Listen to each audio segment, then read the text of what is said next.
Welcome back, y'all. Weekly Insider Week 4 recap. First things first, shout out to Tyler. He won. He had the most picks correct for Week 4 in our Pick'em League, which is completely free, by the way. You can join, top description. But yeah, before we get into it, we have a Twitter. Go check that out. Hit like, subscribe, do all that fun stuff, and let's just hop right into it. Again, like I said, Tyler, champion. What would you get, 13? 12. Oh, 12, that's right. I am 0-4. I'm 0-4 on Raiders games this year. Finally picked them and they lose. Oh my god. So Bum. You bum. Can't bet against Herbert. The guy's a beast. Yeah, I didn't do so hot. I got I want to say 9. Yeah, I got 9 correct, so it wasn't too bad.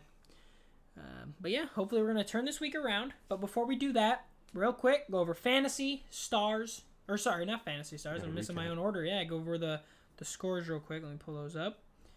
All right, week 4. We had a thriller of a Thursday night game. It was the Jacksonville Jaguars at the Bengals. The Bengals took W. Then we had Washington at Falcons, and the Washington Redskins won in an absolute thriller. It was probably the game of the week. Although I actually didn't watch it. I saw the highlights. It was just like wild, back and forth. Wild. And then the ending was absolutely insane with Kissick diving into the end zone. Yeah. Really cool finish. That was a good game. But Washington won that one. Texans at Buffalo. Buffalo smoked the Texans. Lions at the Bears. The Bears ended up pulling out the dub. Justin Fields still didn't play that great. Well, they ran a lot there, winning the entire game. Huh? They ran a lot there, winning the entire game. Yeah, Montgomery got hurt, notable injury. Carolina Panthers at the Cowboys. Cowboys ended up winning that game. Score doesn't really show. It's as close as it was. Panthers kind of let that game go, and then they scored like a late touchdown, I'm pretty sure. Oh, you say the Cowboys won by more? Well, no. They won, but the score doesn't really show how close it was. They only won by... It's 10 points. Cowboys won by 8. Yeah, or 8, yeah. And the Panthers were down 36-14. They scored the last 2 touchdowns. I know, but it was like garbage time touchdowns. It wasn't really like... So you're saying Dallas looked like they won? They should have basically... If they played like hard ball, they wouldn't have allowed those last 2. It sounded like you were saying that... No. The game was closer on the field than the score. No. The game was not closer. Yeah. Is what I'm saying. I got that. Okay. Colts at Miami. Colts ended up winning that game. Browns at the Vikings. Browns ended up winning in Minnesota. Giants at the Saints. Giants won in an overtime battle. Mm-hmm. Oh my gosh. Titans at the Jets. The Jets won in an overtime battle. Chiefs at the Eagles. Chiefs beat the Eagles. Carolina. Cardinals at the Rams. The Cardinals won against the Rams. Seahawks at the 49ers. The Seahawks beat the 49ers. The Ravens beat the Broncos in Denver. The Pittsburgh Steelers lost to the Green Bay Packers.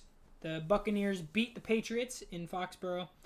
And the Raiders lost to the Chargers on Monday Night Football. So that's week 4. Real quick run through. Let's hop into some fantasy players. Key performers of the week.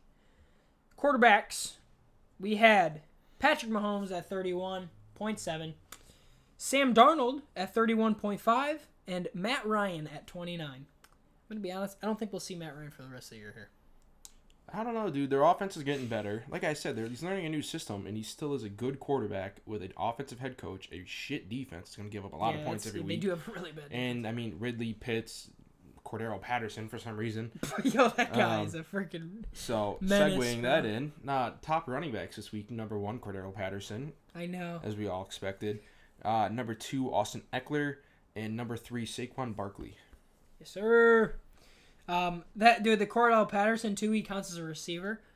Yeah. So he's a receiver and a running back in fantasy, but we're just gonna use him off the running back. So wide receivers, we have Tyreek Hill with 47.6, Deebo Samuel with 35.7, and then number 3 spot would be Patterson, but we're not gonna do that. We're going with DJ Moore at number 3 spot, which is 31.9. So, yeah, good week for receivers. There's actually a lot of receivers scored a lot of points. Yeah, typically. So, All right, tight ends. Go ahead, brother. Tight end continues to be just a weird group. Dude, not even. Look at the top 5. Top 6. Yeah. 7. No, I guess like I mean, dude, but still. So number 1, CJ Uzoma, 26.5. Number 2, Dawson Knox, who I think has 4 touchdowns the last 3 games. He's doing really well. So they're looking to him more in the red zone. So we could see him probably finish as one of the top tight ends. I think he will. The way that they're looking Plus, at him in the red zone. Plus, he's 24, bro. He's 24 years old, he's a good athlete. young tight end. And then number 3, Mo Alley Cox, Bro. who had some games last year, I remember, but nobody had this guy in their lineup. There's no way. no, I mean, people had him on teams, but not. Oh yeah, starting. for sure, he's drafted, but jeez, yeah, interesting group of tight ends there. Okay, key performances from you, bro. Do you want me to go first? Because I like to name like 3. Okay, Go ahead. I go just don't want to take your guys. ahead. No, go ahead. All right. Well, I mean, obviously Tyreek Hill. What do you have? 3 for Yeah, 11 catches, 186 yards, 3 touchdowns. 3 touchdowns. So I mean, that's coming off back-to-back weeks of what he had. He had 15 fantasy points. So he had 70 yards the last 2 games. Then gets 186 and 3 I touchdowns. know. I think that's why I kind of got him at a lower price. Yeah. And then obviously Cordero Patterson, 3 receiving touchdowns. I didn't see the first 2. But the third one was pretty nice catch. Almost like a fade route, caught it over the defender's head. So Cordero Patterson just Last 3 weeks though too. He's Unreal. He's running back number 3 right now. He's never been higher than number 26. So he's already outscored half of his seasons in 3 games. 4 games. I think there was a stat. He has the most receiving yards on the Falcons or something like that. That could be true. Or something ridiculous. I don't think Ridley or Pitts have many. Nope. And then I had a third, but I lost where he was. Oh, I'll give him another. I guess just it's almost like a season type shout out. Trayvon Diggs, 5 picks in 4 games. He had 2 this week against Darnold. What an absolute stud. Second year guy out of Alabama. So, I mean, the Cowboys defense, I feel like isn't. They still give up a lot of like yards. I feel like I could be totally wrong. I just feel like they still do, but they're getting turnovers. Dude. So that guy's a ball hawk, man. Cowboys defense has been definitely has been a surprise. Yeah.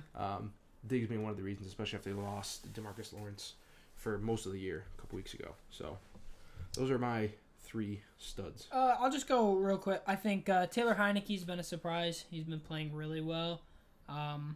He clearly is a talented quarterback, but I didn't expect him to keep the momentum that he has been doing all past 3 weeks. And then, honestly, no one really else. I was going to say Tyreek Hill as well as Cordell Patterson. But actually, it was nice to see Austin Eckler do really well. But also, I'm happy to see Saquon Barkley's looking a little better. The 154-yard touchdown he had was in open field, so it wasn't anything to he's back. But the overtime touchdown, he planted his foot, took a cut, and then drove into a linebacker and extended the ball. So that one play was 12.5 of his 29 points. Yeah. So it was half his points right there. So, but I'm not even speaking from just fantasy value. I'm talking just in general. Like not saying I could have, but anyone really could have caught a ball in open field and just run 54 yards. Yeah. So, that doesn't really have much impact on that knee because we don't know if he's really going to come back and be Saquon of old. But it was nice to see that overtime touchdown run where it was like a hard run 8-yard touchdown. But yeah, I didn't even notice Zeke had 143 yards last night. 100 on the ground. Yeah. Oh. 2 days ago, not yesterday. Was he the leading rusher? I'm gonna assume so. Clyde Edwards-Helaire back-to-back 100-yard games. Yes, sir. Huh. I don't know if that's going to be sustainable, but could be. Kamara at 120. Didn't have a single catch though. That's weird. So. Yeah, speaking of Kamara just got traded in our league. No, Derrick Henry at 157. Oh, that he's the leader. Yeah. Who they play? The Jets. Yeah, makes sense. How many times did he run it? Also Derrick Henry though. Well, how many times did he run it? 33 times. Yeah. 33. Because they can't do anything else. Jesus. I mean, that's not bad by the Jets. 33 for 157, 1 touchdown. What's that? 5. Obviously they win. Oh, I'm gonna shout out also Zach Wilson. He looked pretty damn good against the Titans. Titans aren't have a good defense, but I've been saying that, bro. Well, no, I know, but he hadn't had that game yet. No, he looked bad almost every week. Yeah, I mean, when you're getting rushed 56% of your snaps, like what? When you're getting like pressured 60. Oh, was he? No, I think it was 42%, but still, Jeez. It was ridiculous. The dude literally has no like. But no, he protection. looked good. All the rookies, honestly, this week looked pretty good. Yeah. Mac Jones played fine. Trey Lance, I know, just fantasy wise, at least put up 20 fantasy points in just the second half. Just the second half, yeah. Stud. Wilson looked good. Trevor Lawrence had a better Tough game loss. tough loss, but played better than he had been. It was looking up. And then Urban Meyer decides to put his fingers in the butt. Yeah, I saw someone I listened to on YouTube. Bro, what the fuck is he doing? Someone I listened to on YouTube predicts he'll be fired by the end of today. So by the time this comes out, he will have been fired. That was his prediction. That would be fantastic. 0-4 on the field. Get that very guy questionable roster Get moves. that guy out of here. Another scandal because he had one. I don't remember what it was, but I remember he had one at Florida, I think, which is why Was it in Florida or Ohio State? One of the two, which is why he was no longer there. So. Yeah. Urban Meyer is kind of an idiot, bro. And he's lost the locker room. Apparently, there was rumors that players are laughing at him when he leaves Oh, meetings 100%, and bro. don't believe anything he says and don't respect him. Because he's an asshat, So to be completely honest. So, hey, man, he collected the bag and now he's going to leave, so whatever. He needs to be gone, so. he's married, too. I know, he's a fucking weirdo. Yeah. Weird. Bro. If you don't know what we're talking about, go check it out. Just look up Urban Meyer college party or something. You'll find it. It was just at a bar, not even a party. It was a bar. Well, it was like college town Yeah. bar, whatever. He stuck his fingers. He was like, there's a girl. He stuck his fingers. Like, oh, I didn't even see in her that, jeans. honestly. Bro, I just saw was that so she was weird. dancing near him, and he was like, she's like grinding on him or something. Basically, his hand was in a spot where it looked like he was putting his fingers in places they're not supposed to be in a public Jeez. setting, especially when you're a married man. But nonetheless, thank you for watching the recap of Week 4. Subscribe, drop a like, share the video, and we will see you guys tomorrow morning for our picks. Pick'em League. It's in the description. Join it. Thanks for watching. See you tomorrow morning. Peace.